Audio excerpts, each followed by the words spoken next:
BJP currently has 0 MLAs and 1 MP. Even if the Sabarimala issue, on which the LDF has been completely berated, in fact, it lost the local body elections just a few months ago on this issue of Sabarimala, even if this issue resonates in the upcoming assembly election, is the BJP in a position to make serious inroads in a state which has been dominated by the Congress and the left for the last 50 years? Is Lord Ayyappa going to help the BJP open its account in God's own country? भगवान अयप्पा के प्रति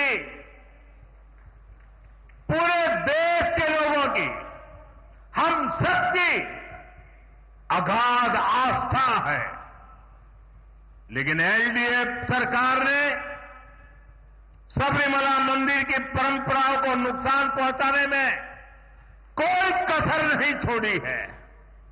अब यहां gold के चोरी होने की खबरें आ रही है। मंदिर में से, भगवान के पास से गोल्ड की चोरी, सोने की चोरी, यहां बीजेपी सरकार बनते ही आरोपों की पूरी जांच होगी और दोषियों की जगह जेल में होगी। In fact, the Prime Minister has even said that this is going to be one of Modi's guarantees, that if the BJP comes to power, they will ensure that all the accused are in jail. On a time when the two main accused, that is Unikrishnan Poti, who's the main accused, he's been given bail a couple of days ago, and now Murari Babu, who's the second accused, he's also been given bail. Unikrishnan Poti continues to be in jail because he's accused in other cases as well, but he's got bail in the main Sabarimala gold pilferage case. Is the left front government, the LDF, being held accountable in this case? Because every road of responsibility leads back to the state government. The Travancore Devasam Board, which controls not just Sabarimala but multiple other temples in the state, is said to be an independent body. It functions, though, under the control of the Kerala government. In fact, the appointees to the Travancore Devasam Board, including its chairman, are all LDF members or CPM members, including the former heads of the board who've been under arrest, Padma Kumar, etc., are card-carrying members of the CPIM, which means that administrative oversight and accountability lies squarely with the state government and with the CPM. The board's key members are political appointees of the ruling LDF, including the ones who've been sent to jail now. Padma Kumar, who used to be the former chairman of the Travancore Devasam Board, he is a card-carrying member of the CPIM. Some of whom have been arrested as well. So when lapses occur, the political responsibility cannot be outsourced. It cannot be said that Mr. Poti or Mr. Murari Babu were the ones who are responsible. Ultimately, the buck stops with the state. Red flags were raised years ago, discrepancies were flagged, questions were raised, but action has been missing until the Kerala High Court stepped in and appointed a High Court-monitored special investigation team. This prolonged inaction by the state government allowed these problems to fester. The SIT was constituted after the High Court weighed in, as per the High Court's orders. It's got the Kerala police in the ranks as well. But even the SIT has failed to file a charge sheet within the stipulated 90-day period, as a result of which one of the key accused, in fact, two of the key accused now, Unikrishnan Poti, who's the main accused, and Murari Babu, who's the second accused, both have been granted bail, not because they've been acquitted, not because they've been cleared, but because the system has been dragging its feet. So why is the LDF and the police and the SIT dragging its feet? Who are they protecting exactly? Even the Supreme Court had slammed the Kerala government for failing to protect the sanctity of the Sabarimala temple. One thing he should remember is that BJP will never come to power there. He can go back the same way as he has come. And also I want to remind him, he is coming to inaugurate trains, many other things in Kerala and Tamil Nadu. But what he has to say of people dying, of contaminated water in Madhya Pradesh, in UP, in Gujarat, and of course look at the condition in Delhi, the municipality is not there, pollution. First let him fix matters in the north before he comes to the south. Many people, mainly the RSS BJP campaigners, stormtroopers, they were telling that he will come and bring prosperity for Kerala. They asserted that Kerala is going to benefit a lot out of the visits. What happened there? What I learned is that He came the typical style and had a drama there. For drama, he is that person. He, in fact, disappointed Kerala. Now, here's the cold, hard political reality. For decades, Kerala has remained tough terrain for the BJP. But will Sabarimala mark the political opening for the BJP? Now, many political analysts say it would not be about an opening, but how far can the BJP push forth in God's own country? In the recent local body elections, the left lost its long-held bastion, the Thiruvananthapuram Municipal Corporation, which is, of course, the state capital. It's a symbolic setback that exposed voter fatigue.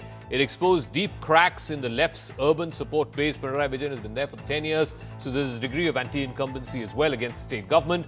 The BJP, once again, which was marginal in Kerala's politics, has steadily expanded its footprint. The 2025 urban local body polls also made the BJP make noticeable inroads in these urban local bodies, areas dominated by the middle class, by young voters, not just Hindu voters, but also in some areas with Christian voters.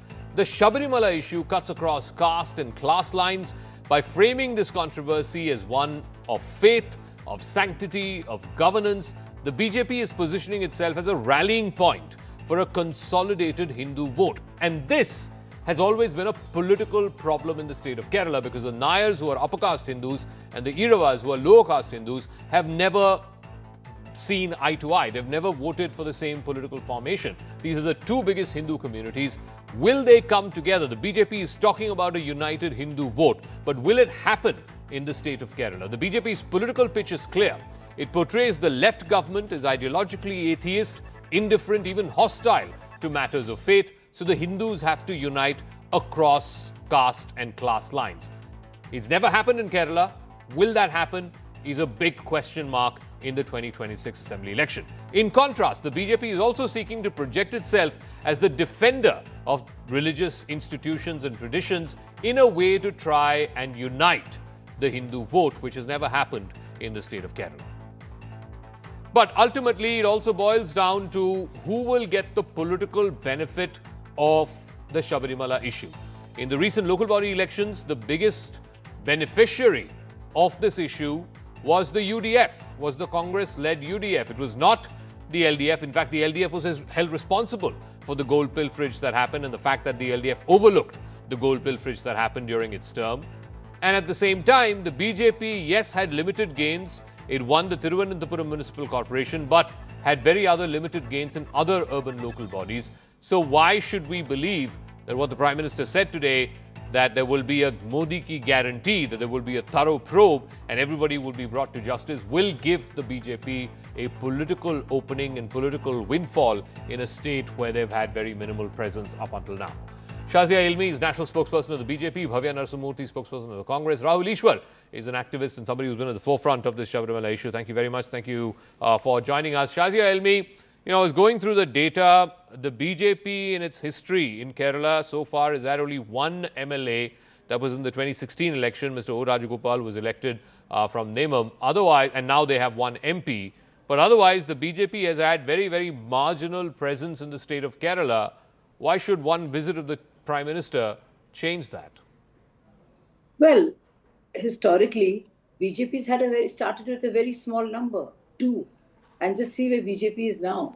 So the old order is changing, yielding place to new. And you can see there is now a mayor there, and BJP cadres have far more acceptance than they ever did. And people can see through this game. The flags might be different, but the docket remains the same of LDF, UDF. And they know there's been years and years of corruption and neglect. So I think when Prime Minister talks about even punishing those behind Sabarimala gold, it does, it does strike a chord.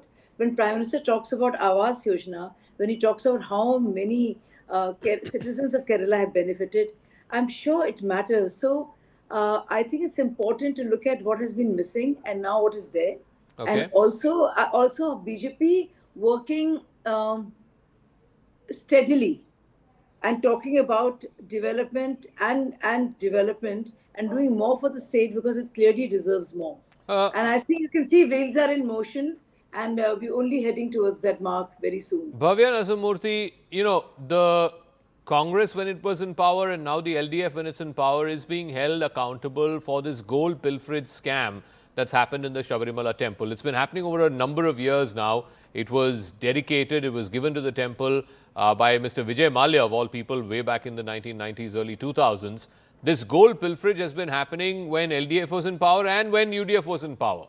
Now, the BJP and the Prime Minister is positioning the BJP in Kerala as the only party that can deliver justice to Ayyappa Bhaktas if the BJP were to come to power.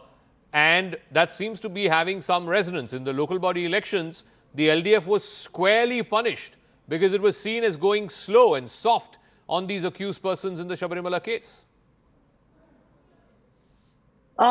Using people's religious belief for political gain is not new to BJP. And Narendra Modi is an expert in it, right? But Sabarimala, the very temple and the sanctity of it is totally different from other temples. Because Sabarimala it might be in Kerala, but the devotees go from every southern states, like regularly every year. And the best part about that is people from all religion go there. So why can't Narendra Modi do the same thing that he's promising right now as Modi's promise without using it for elections? People are smart. And South Indian people, whether it is Karnataka, Tamil Nadu, Telangana or Kerala, Narendra Modi or the BJP has never come to power with full majority. They know that. And that's exactly why they're using their governors as, political agents there to disrupt the government. And their promise of double engine that Narendra Modi addressed today is such a flop, because we have seen what happens in Delhi, what is happening in UP, what is happening in Gujarat. Like, Delhi is the best example for their utter failure in double engine Sarkar. So people of Kerala know what it is. Yes, they have won Thiruvananthapuram for various factors. That doesn't mean the whole Kerala is going to vote for them. Okay. No. BJP can never rule over southern states with full majority. It is a very long dream for them.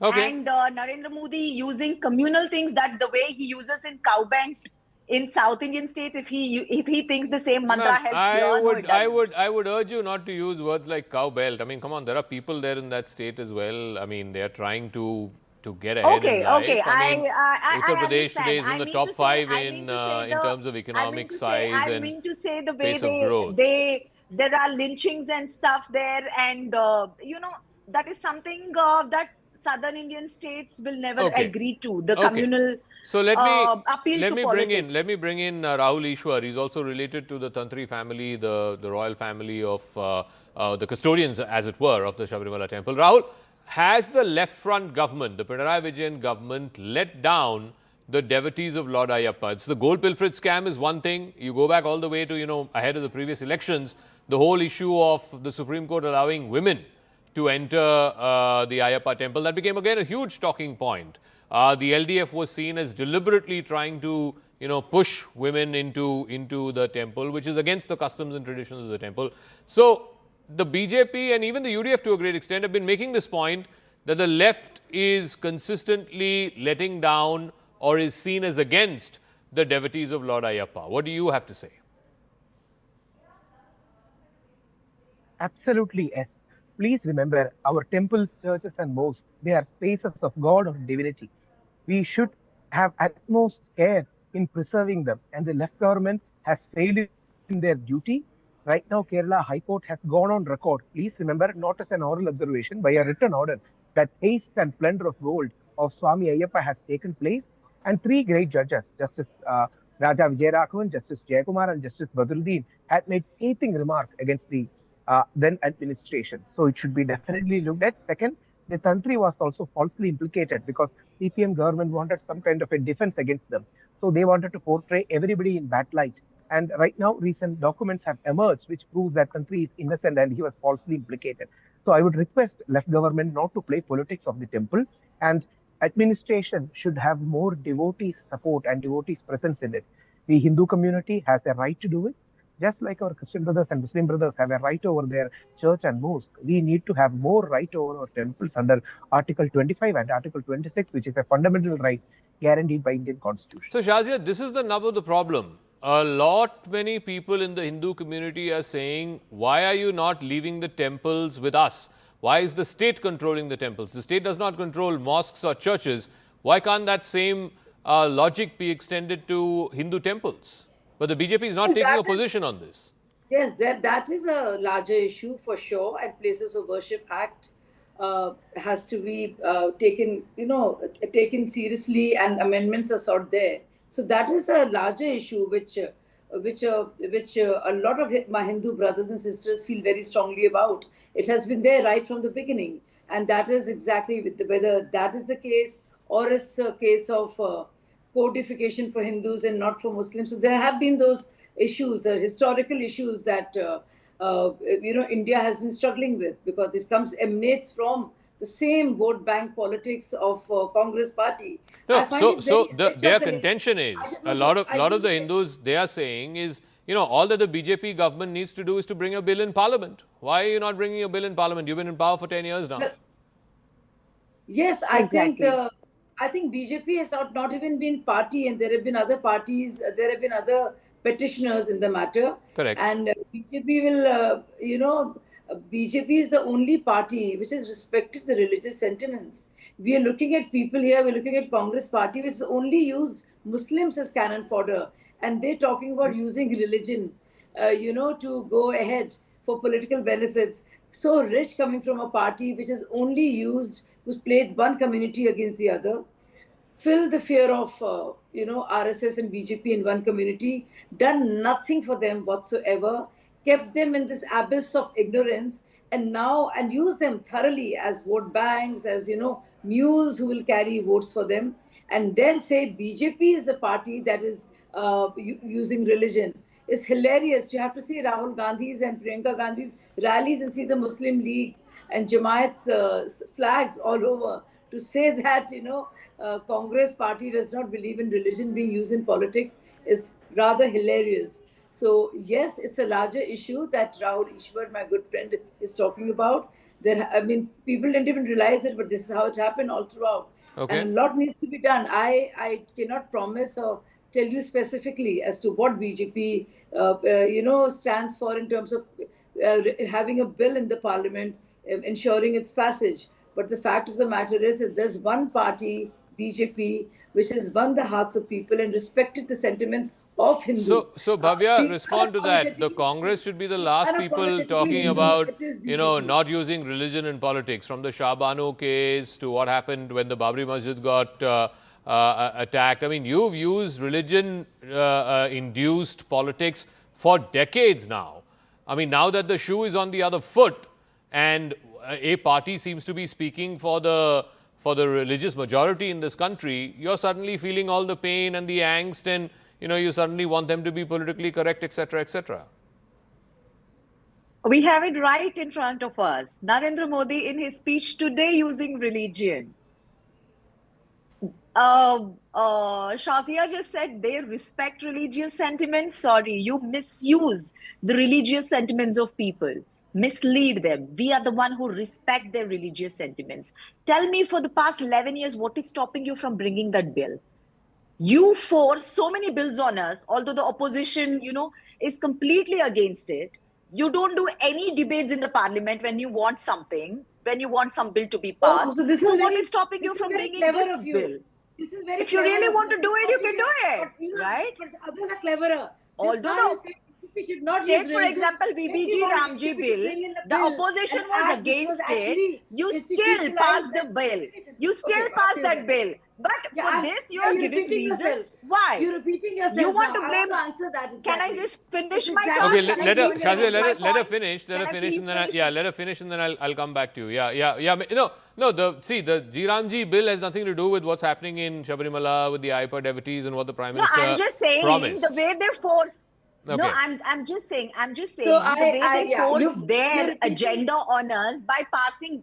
Can I just finish? The way they just force their bills on this country, although they are disastrous, starting from demonetization, GST to even this one, without considering the, opposition. Okay. Why can't they do the same thing here? If they So really are you saying that the intended Congress, to, if protect the religious BJP were to sentiments, bring if a that bill, no, once again, if the BJP were to bring a bill in Parliament saying No, that no, all no, Hindu because temples she is saying will that. be taken Because away she is from saying the, that. Because- religious, whatever, the departments, the Because she HRNC is saying department, that. etc., Because and be she's- given back to the because faithful, she is saying for Congress various will reasons. Congress will support that. I am saying, Shazia just said they are not bringing the bill to the parliament for various reasons. Okay. Right? Okay. But they No, you want were to just pitch in daring as me, the saviors of Hindus. Zaka, let me They come want in. to pitch in as saviors of Hindus in his speeches, right? Okay. If that is the case, what is stopping him is my question. Okay, Shazia. Irrespective of what the So, opposition yeah, Okay, stands let for. Shazia now All respond. I'm saying is Yeah. the Challenging savior BJP of Hindu on a religion. bill Let Shazia respond. Yeah, Shazia. So I think my friend from Congress is rather confused. On the one hand, she says BJP uses religion for political benefits. Absolutely not having any awareness of We the saw it identity today. politics that Congress has institutionalized in this country, but says BJP should bring it and then say why should BJP use religious sentiment. In fact, this is exactly what you want to do, and you've done it, whether it's Shabano case and others, to appease the clergy. But BJP has not gone that path because BJP, there are enough private petitioners, and BJP, everybody knows what BJP stands for. When it Okay. comes to Hindu Astha also, just like you respect and you want to speak only for Muslims, I think there should be a party that can speak for Hindus. Let me give our friend very simplistic. Rahul Ishwar. Did she just say Congress Let me speaks give only for Muslims? let me give our friend Rahul Ishwar the final word. Rahul, this entire controversy around gold pilferage, the left front, including today, I think MB Rajesh and others have spoken to us saying that they have nothing to do with this whole pilferage. These are individuals who have nothing to do with the party or the government. And whenever this has been brought to the notice of the government, they've gone ahead and arrested these individuals. They say even the SIT has faltered. Two of the main accused, Unikrishan Poti, who is the main accused, Murari Babu, who is the second accused, both have been given bail by the court. This is a court-appointed SIT. So the left is saying, what do we have to do with it? That's the reason why, even though the SIT is under the Kerala High Court supervision, basically SIT is a police investigation team which works under the Chief Minister, who is also the Home Minister. So SIT is always subjected to influence. This is the reason why we were all requesting for some kind of a court-monitored CBI probe, court-monitored ED probe, and court-monitored police probe. We hope Honorable Court, High Court, will take up the case in a much serious manner and will see the laxity that is happening in investigation. And Justice Badruddin, day before yesterday, came out with a 119-page verdict where he categorically pointed out many of the faults of the police investigation and rightly pointed out during the election time, the investigation has not gone ahead in a proper manner. That is from December 5th onwards in Kerala, the local body elections. So there has been a lot of subject of interference from the political class. This is the reason a much more clarity is needed. Central agency should be inquiring, or more agencies should be involved in it. And Kerala government, especially the left-ruled CPM government, has let down devotees.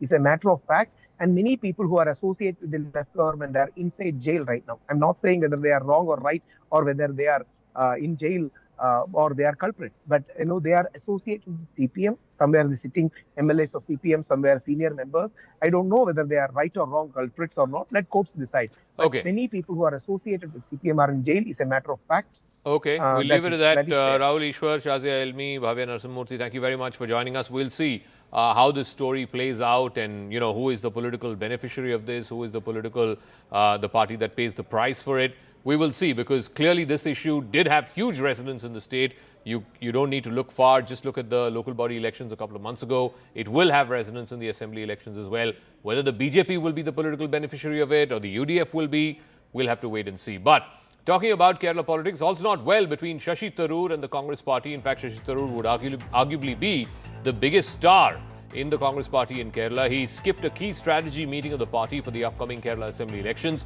He is believed to be upset over Rahul Gandhi not properly acknowledging his presence at this recent event. It was like a Chintan Bhaitak of the Congress party, kind of a think tank strategy session that they had a few days ago, and there were repeated attempts by state leaders to sideline Shashi Tharoor. The divide within the Kerala unit was on display when KC Venugopal took to social media right after that meeting and claimed that the party was energized by the victory in the recently held local body elections. Conspicuous by his absence from that meeting was Shashi Tharoor. So there was a sequence of events that happened in this sort of think tank strategy meeting that they had, the Kerala Congress, a few days ago. Here's what triggered that latest sort of fracas. The Thiruvananthapuram Member of Parliament, Mr. Tharoor, walked out of this KPCC-organized Mahapanchayat after what sources believed was an unpleasant incident. According to those close to Tharoor, he was seated at the far end of the stage despite being a CWC member, allegedly against protocol. That's what they claim. Tharoor was told not only Rahul Gandhi would speak, prompting him to finish early, but that several leaders later took to the stage before Mr. Gandhi actually spoke. Sources also claim that Rahul Gandhi did not mention Tharoor at all in his address, further fueling discontent between Mr. Tharoor and the Congress High Command. Well, once again, it's Shashi Tharoor versus the Congress. You know, initially there was a bit of a thaw off late where Tharoor himself came out with a statement and said that, you know, it's wrong of people to believe that things are not working out between him and his party. We did see him, for example, speaking during the Lok Sabha session, the last one, in a debate on Jiramji. He was also attending a lot of protests. Remember that picture of him running up the stairs of the Congress headquarters to take part of the meeting? So things seem to be working out, but it all seems to have fallen apart. It's a marriage which is just tried to be worked out on, which is very clear that this kind of a talk cannot last long. And the immediate provocation seems to be a Mahapanchayat meeting which Rahul Gandhi attended. And Tharoor supporters are of the opinion that they were snubbed, that Tharoor was snubbed, he was not given a chance. So when in the national capital, a few days later, that meeting has taken place of the Kerala Congress and all the leaders to plan for the upcoming elections, Shashi Tharoor is conspicuous by its absence. But however, KC Venugopal, who is not believed to share a very great equation with Tharoor, said that we are going to emerge victorious.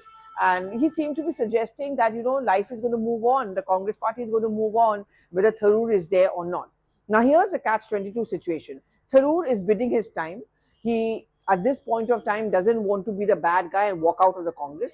The Congress also does not want to allow him to become a martyr. And also with the Kerala elections round the corner, it is very important that someone who belongs to a Nayar community, who is a member of parliament from Thiruvananthapuram, has attraction among the youth, because the capital of Kerala is something where the BJP has made inroads into. They do not want to lose out. For at least till then, they want to keep everyone together. So these are the factors. नहीं साहब, देखिए, जितने भी हमारे मजबूत नेता केरला के हैं जो कांग्रेस के लिए रेलेवेंट हैं, वो सब आ रहे हैं.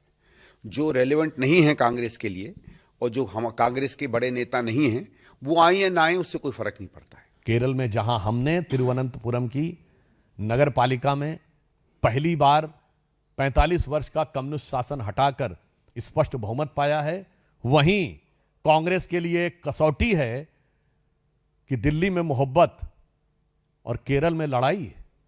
अरे मार डाला दुहाई दुहाई.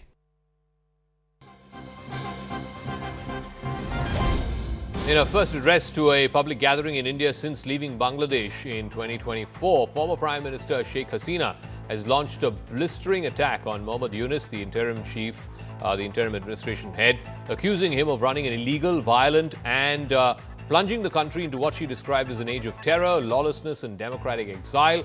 Though Sheikh Hasina did not appear in person, her audio message was broadcast to a packed hall in Delhi. Let me go across to Madhuparna, who was there to attend this event. Let's first play out what Sheikh Hasina said, and then I'll quickly go across to Madhuparna. Life and property have no security.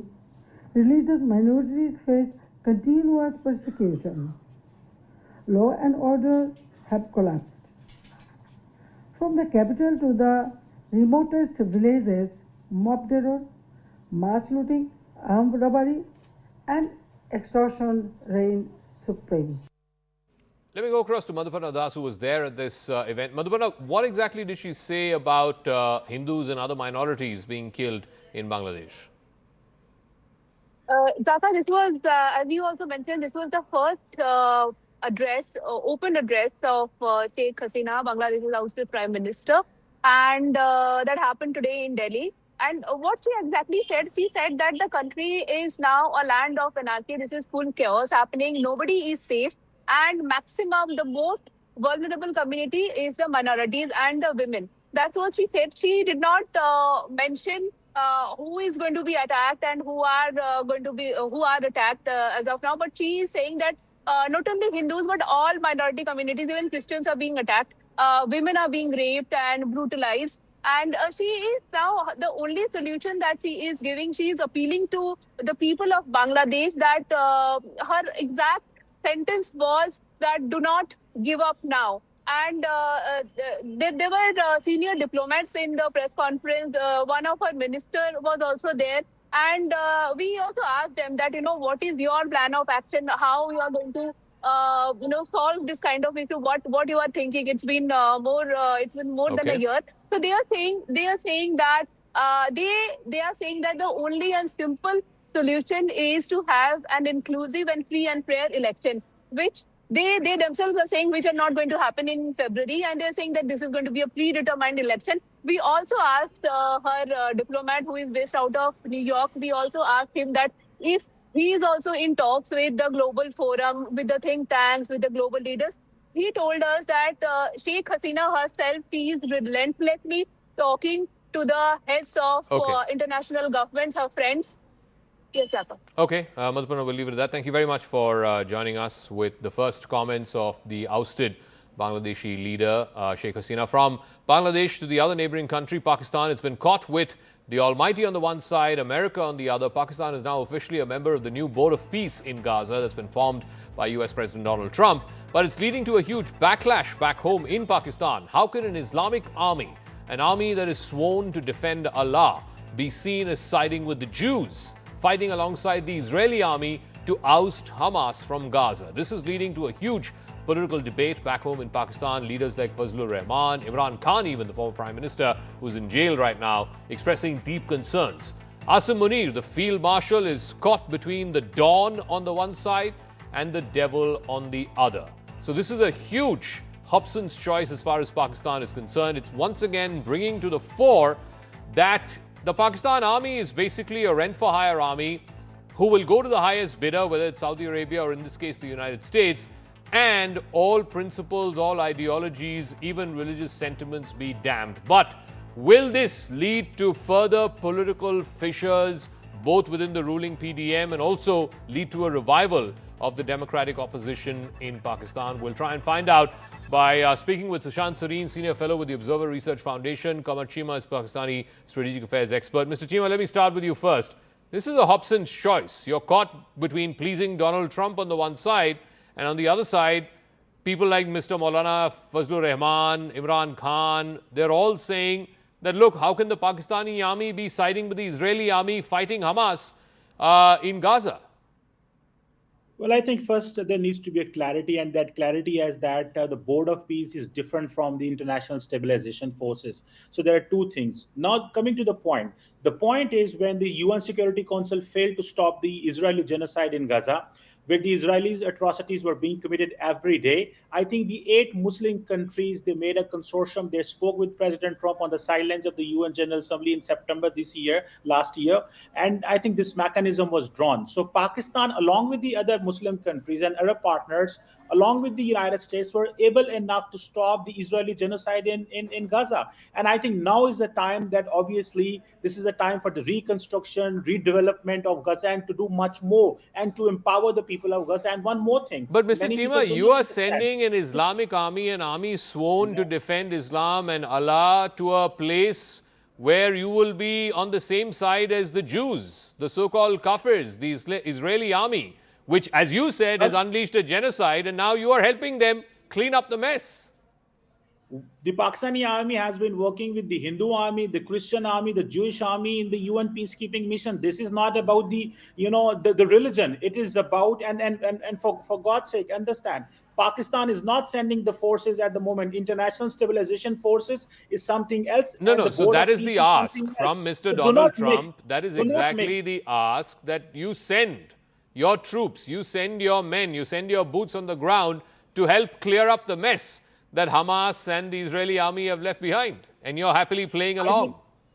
You are confusing. Pakistan is not sending the forces. International Stabilization Forces is something else. The Board of Peace is something else. So you are sending the going into forces, right? Are you not sending the Pakistani troops there? No, You're there not? is no consent. No, Pakistan is not sending the forces. This is to be a decision taken by the Pakistani parliament. And for Okay. that matter, we have taken a decision, and Pakistan is not going for the demilitarization of Hamas. And I think we are very clear on this. Okay, So the Pakistani Sushant parliament, Sareen, it's the Board of Peace. They are peaceniks. They're not sending troops to Gaza. Please respond. So Zaka, one, I don't know if you spell board as B-O-A-R-D or B-O-R-E-D, because considering that the chairman of the Board of Peace is sending an armada on the outskirts of or in the seas around Iran, I don't know what peace they're talking about. Second, it's all very well for the Pakistan army to prance around like it's some kind of an Islamic army, but they've never really distinguished between Muslims and non-Muslims when they go and butcher people. They've done it in Bangladesh. They've done it in their own country. In fact, just today, a human rights activist was picked up by burly army men simply because she had made a tweet. And she's not a nobody. She's a very celebrated lawyer. But she has been picked up, and all of these guys will keep quiet. So look, here is the thing. The Pakistanis have perfected this art. What they will do is they will see where the dollars are coming from, where the money is coming from. If the mullah is coming in, then religion is something which they can worry about later, because then when they go to meet their God, they can talk to him about their religion. Otherwise, the mullah has to be assured, or at least no other damage must happen to them. So what are they going to do? They are going to, there will be a whole lot of, uproar inside Pakistan.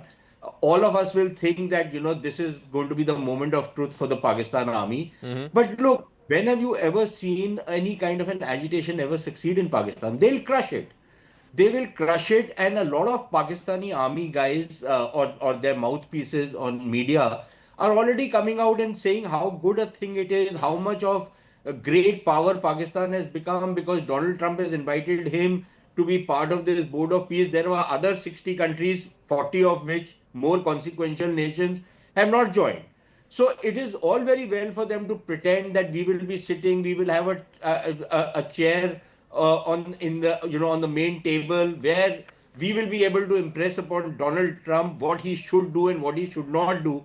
This is the cock and bull story that they'll sell to their people. But at the end of the day, if Trump wants their army to go in, it will not only go in, but it will also take on the Hamas. But Mr. Chima, your army has gone, to places like Libya, to Iraq, to Saudi Arabia. When Rahil Sharif, retired, he became sort of a conduit for giving your armies protection to Saudi Arabia. Now there's a defense pact and so on. So this whole idea that somehow you will not send your troops to foreign lands, to fight against un-Islamic causes, that has never been the case. The Pakistan army has always been rent for hire.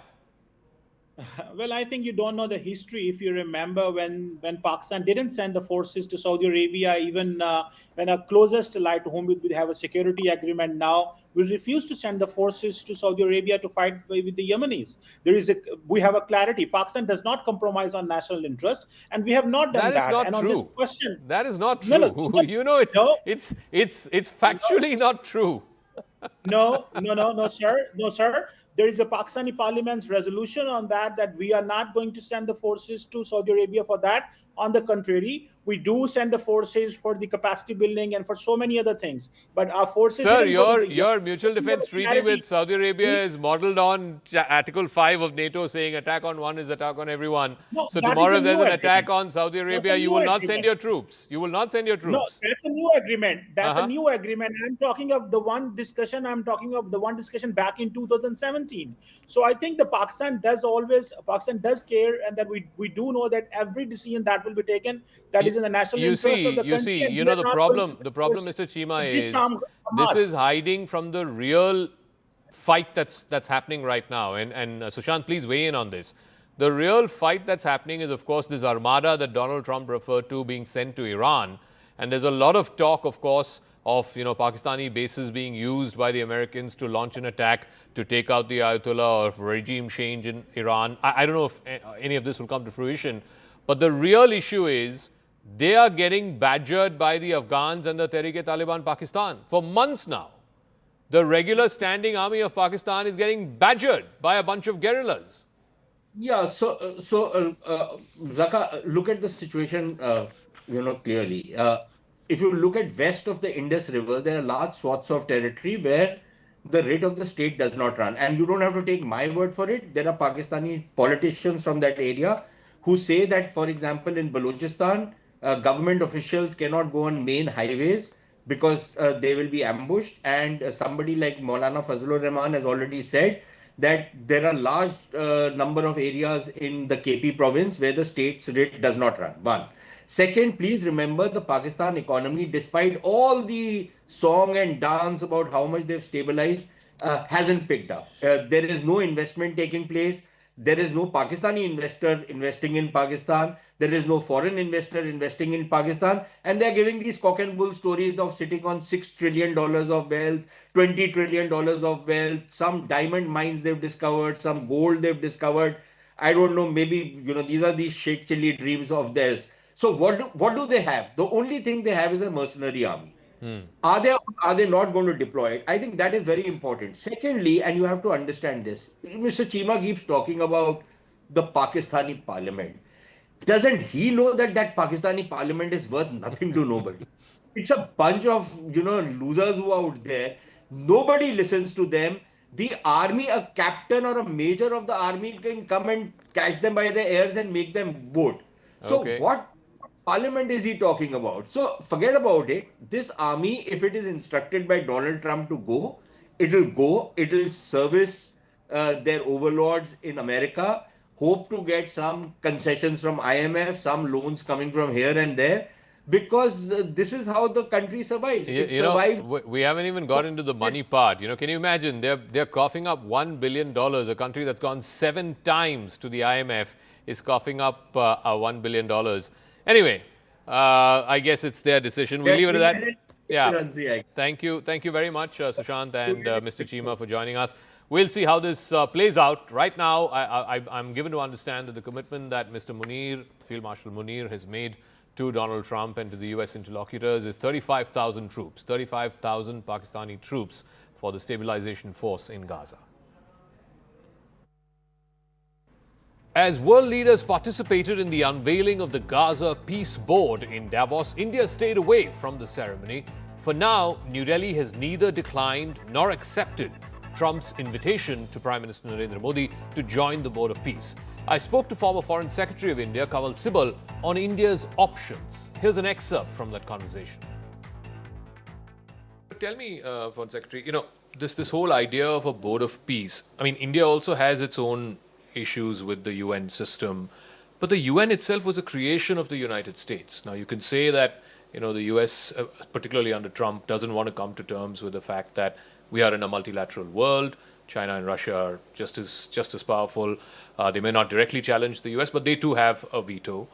By him moving away from this Board of Peace, is he saying that I'm done with this multilateral system? I want a system where only America is listened to, and America has the power to decide, where there is conquest and where there is peace and so on and so forth. Is that the direction in which he's trying to move it? And will it be successful? 100%. That's the direction he's moving in, and he's quite unabashed about it.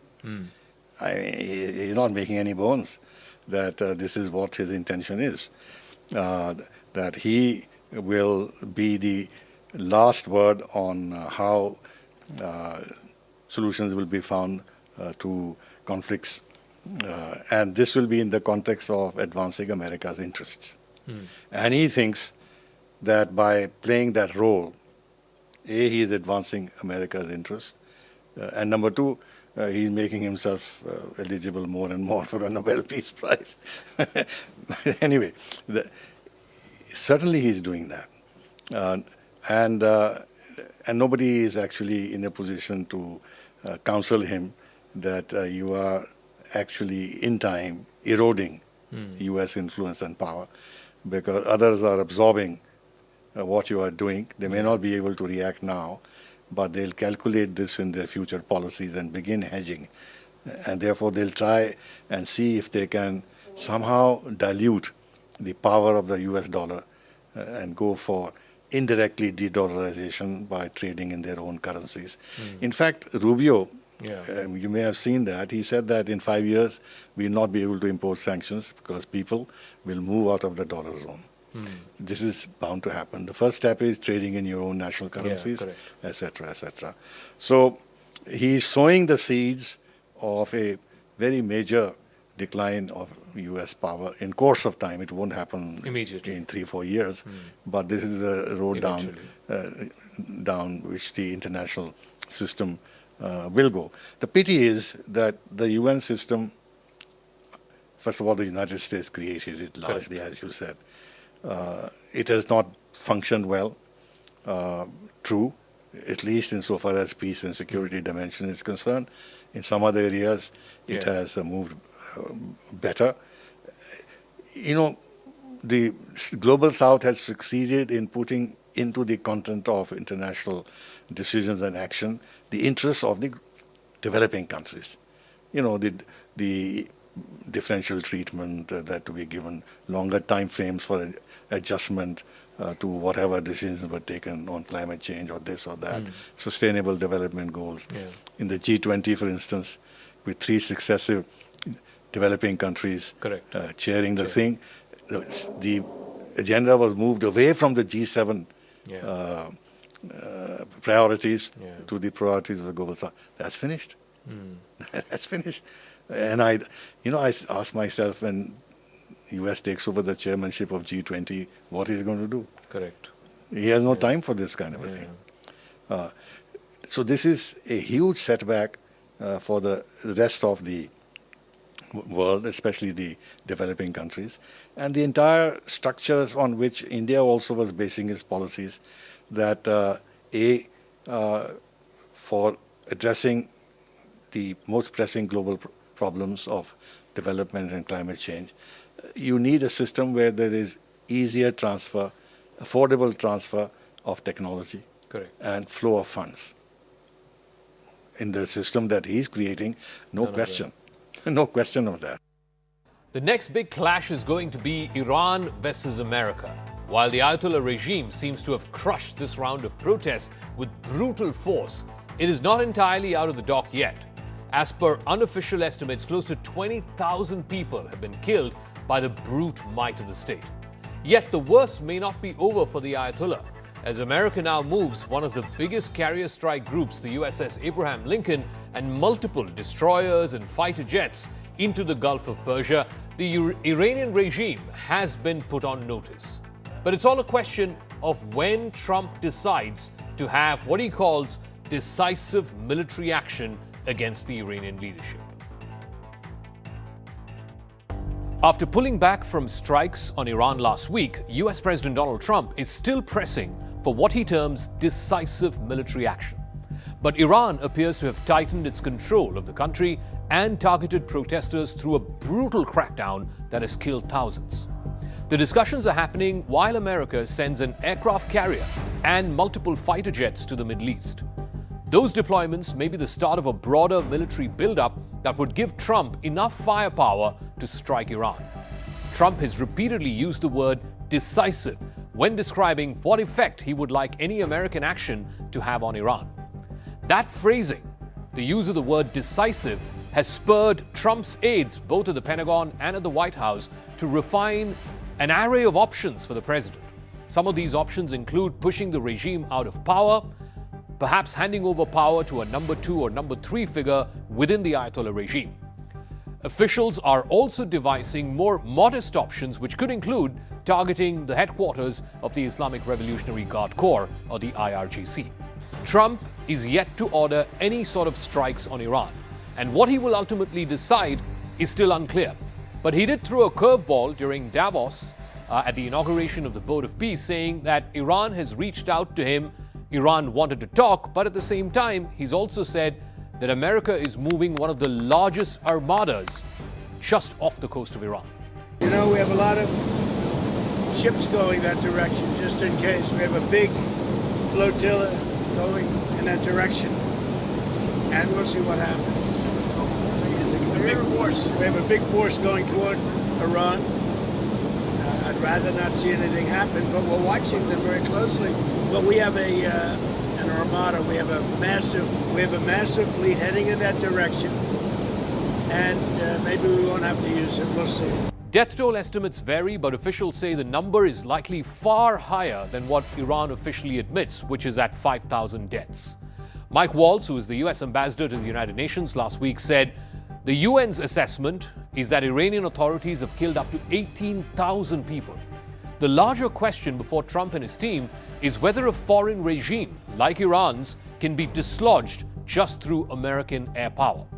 The White House must also grapple with whether the administration is prepared to carry out a sustained military campaign that might last for weeks or months should the protesters once again take to the streets. And if they do, they could also appeal to Trump once again for protection.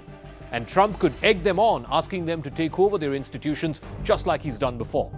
There are things that military strikes can and cannot do during a human rights crackdown. If you really are signing up to change the regime, that's going to require significant air as well as ground operations. As the Trump administration discusses what next steps to take in Iran, the US military has rushed more assets to the Middle East. US F-15E jet fighters have landed this week in Jordan.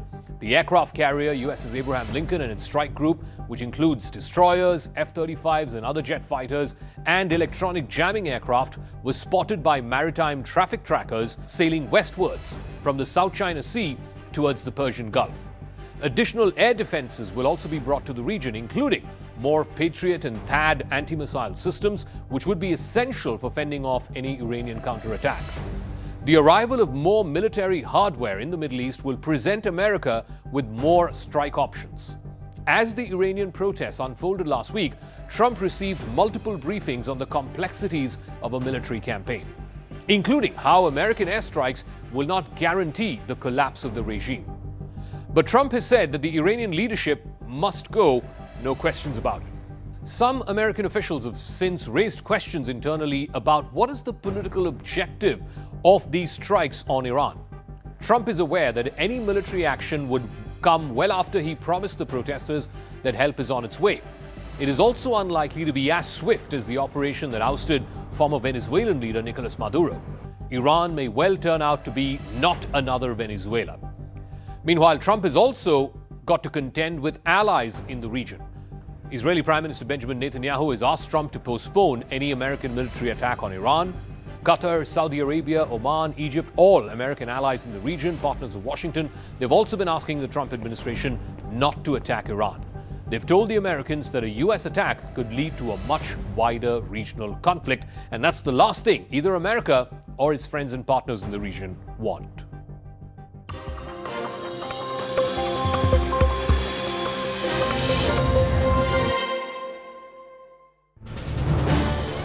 This is News 18 Network.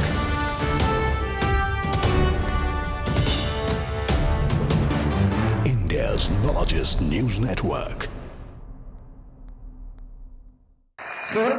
और साथियों,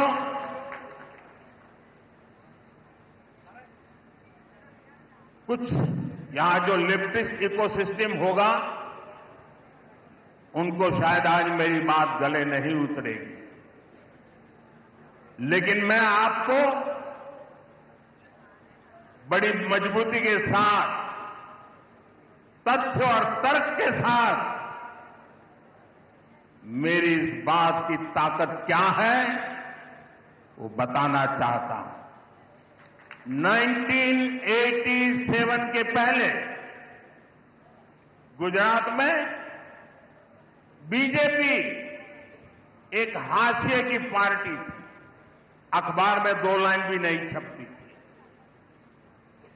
87 में पहली बार भाजपा ने Ahmedabad municipal corporation में विजय प्राप्त की, जैसे आज आपने तिरुवनंतपुरम में विजय प्राप्त की है। और वहीं से गुजरात में जो सिलसिला चला, लोगों ने हमारे काम को देखा,